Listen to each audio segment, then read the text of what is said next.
Apakah Gibran sombong dan ofensif di debat Cawapres atau ada sisi lain yang terlewatkan? Sini saya akan jelaskan. Mari kita sorot sikap Gibran pasca debat. Dengan rendah hati, dia tidak hanya sekali tapi 2 kali meminta maaf dan bahkan sampai mencium tangan sebagai tanda hormat. Ini bukan hanya soal etiket tetapi juga sebuah langkah gentleman yang langka di dunia politik kita. Gibran menunjukkan bahwa di balik gaya ekspresifnya, dia punya hati besar untuk mengakui kesalahan dan belajar dari situ. Gaya bicaranya yang langsung dan ekspresif tipikal anak muda ternyata membawa angin segar di panggung debat politik.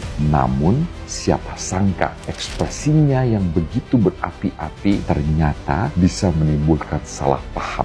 Bahkan mungkin menyinggung beberapa pihak. Muda dan emosi adalah sifat manusia, tapi kebesaran hati untuk meminta maaf adalah nilai-nilai luhur budaya Indonesia yang harus dimiliki oleh pemimpin bangsa. Gibran menunjukkan hal ini malam itu, suatu yang gagal disajikan oleh kedua capres setelah memperolok Bapak Prabowo dalam debat yang lalu. Perilaku ini bukan hanya tentang sopan santun, tetapi juga tentang kedewasaan emosional dan tanggung jawab moral. Nah, coba bandingkan dengan insiden saat Prabowo dibully oleh beberapa orang. Apakah mereka pernah meminta maaf seperti Gibran? Tidak kan? Ini menunjukkan bahwa Gibran dengan semua gaya ekspresif dan semangat mudanya telah mengambil langkah lebih dewasa dan bertanggung jawab. Keunggulan Gibran tidak hanya terletak pada sifat ekspresifnya, tapi juga refleksnya sebagai anak muda, cepat dan tanggap. Hal ini terbukti saat petugas KPU terjatuh, dia langsung sigap menolong. Kecepatan dan kepedulian seperti ini adalah sifat-sifat penting yang dibutuhkan seorang pemimpin. Jika masih ada yang meragukan ketulusan maaf dari Gibran, mungkin kita perlu memikirkan ulang. Mengakui kesalahan, meminta maaf di dunia politik yang seringkali keras tanpa ampun adalah sebuah tindakan yang harus dihargai.